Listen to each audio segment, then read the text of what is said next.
Você acha que seria possível um contrato particular entre um Sugar Daddy e uma Sugar Baby?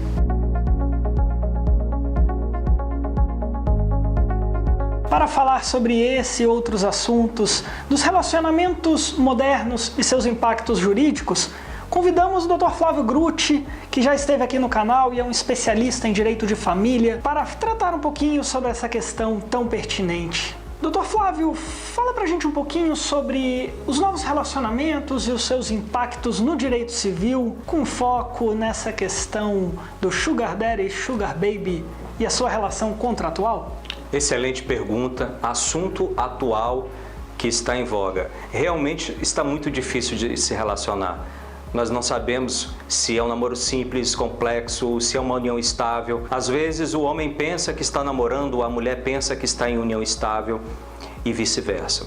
Agora, diante de uma figura tão excêntrica que é o Sugar Daddy, o direito começou a se adaptar. O que é o Sugar Daddy? O que é a Sugar Baby? Um homem normalmente mais velho, com poder aquisitivo bem acentuado, ele faz um contrato verbal, num primeiro momento, com uma mulher mais jovem. Neste contrato, fica estabelecido que a finalidade não é constituir família.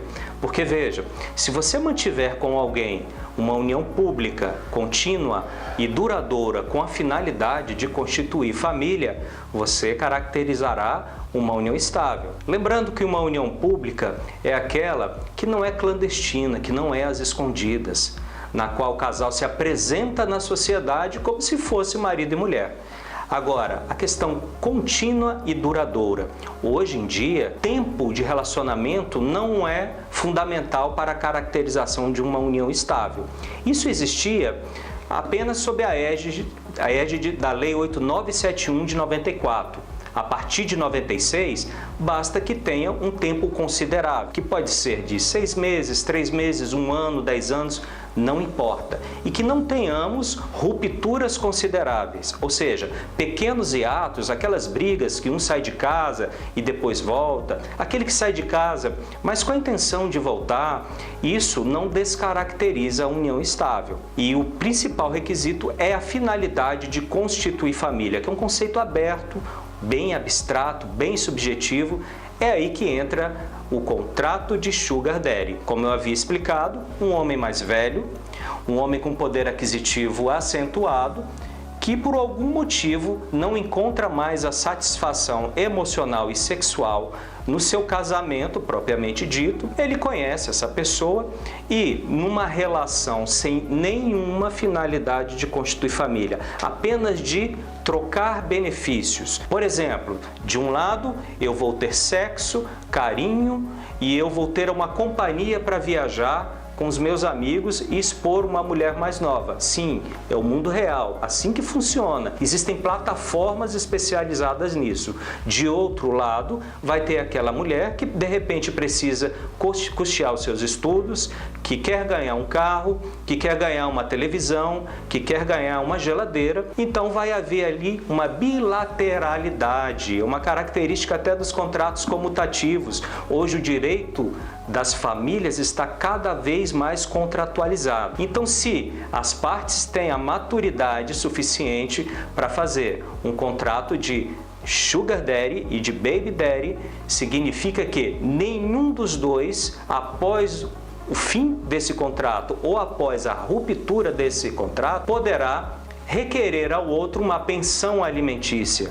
Não poderá pleitear, por ocasião da morte, direito sucessório. Isso é o marco divisor entre o direito antigo e o direito que se mostra muito presente atualmente, contratualizar. Se o Sugar Daddy e a Sugar Baby fizerem um contrato dessa natureza, fim dessa relação, não haverá mais direito para nenhuma das partes. Cada um seguirá a sua vida. Doutor, e qual é o risco de não fazer esse contrato e de deixar que o judiciário decida a questão?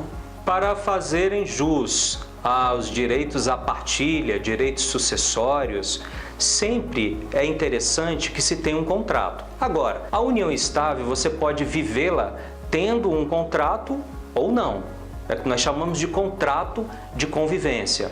Portanto, numa relação nesse caso concreto do Sugar Baby e do Sugar Daddy. Se não tiver contrato e essa relação chegar ao fim e, por exemplo, a mulher quiser algo mais que não havia sido ajustado, ela vai bater as portas do judiciário para ver reconhecido o seu direito à união estável. E o que ela vai ter que provar? Como eu disse anteriormente, que a união deles era pública, ou seja, não eram às escondidas, eles se apresentavam na sociedade como casal.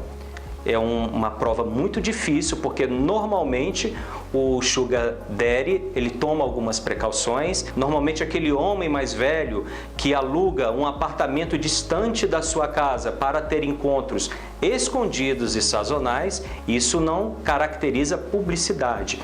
Essa mulher também vai ter que provar que aquela relação era duradoura, que não houve rupturas. E para isso, ela vai ter que ter provas testemunhais e materiais. Eu conheço casos, por exemplo, que o homem manteve com uma mulher uma relação às escondidas, ocultas, mas todos os dias que ele ia na casa da mulher, ele deixava um bilhete carinhoso e contas pagas. E ela utilizou esses documentos durante 7 anos deixados na porta da sua casa para formar um almanaque de provas. Porém, o requisito principal é a tal da finalidade de constituir família. Se o homem é casado e separado de fato, ele pode constituir uma união estável. Se o homem é casado e não separado de fato, essa outra mulher, ela será uma concubina. Então essa diferença é fundamental. Essa mulher que eventualmente pleitear ao término da relação de Sugar Daddy e de Sugar Baby a caracterização de uma união estável, terá que provar todos esses requisitos que eu narrei há pouco. De igual forma, é muito importante que, se você estiver numa relação duradoura já com o seu namorado e com a sua namorada, digamos assim, dividindo contas, passando uma semana na casa de um, na casa de outro, colocando a sua namorada ou seu namorado como dependente no plano de saúde ou até como segundo titular em conta corrente, isso já são indícios de que existe uma família já constituída. E se você quiser descaracterizar, é interessante que se faça um contrato de namoro. O contrato de namoro, ele vai estabelecer basicamente o seguinte: entre mim e ela, ou entre mim e ele, depende do tipo de relação, todas são assambarcadas pelo direito, não existe a finalidade de constituir família. Vivemos apenas um namoro. Ponto final. Você já tem uma prova pré-constituída e, ao término dessa relação, qualquer discussão judicial ficará fragilizada. Dr. Flávio, muito obrigado por compartilhar esse conhecimento e estar conosco aqui hoje. Eu que agradeço, sempre às ordens.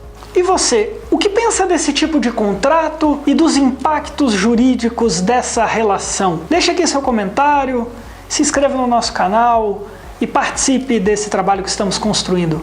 Um abraço e até o próximo vídeo.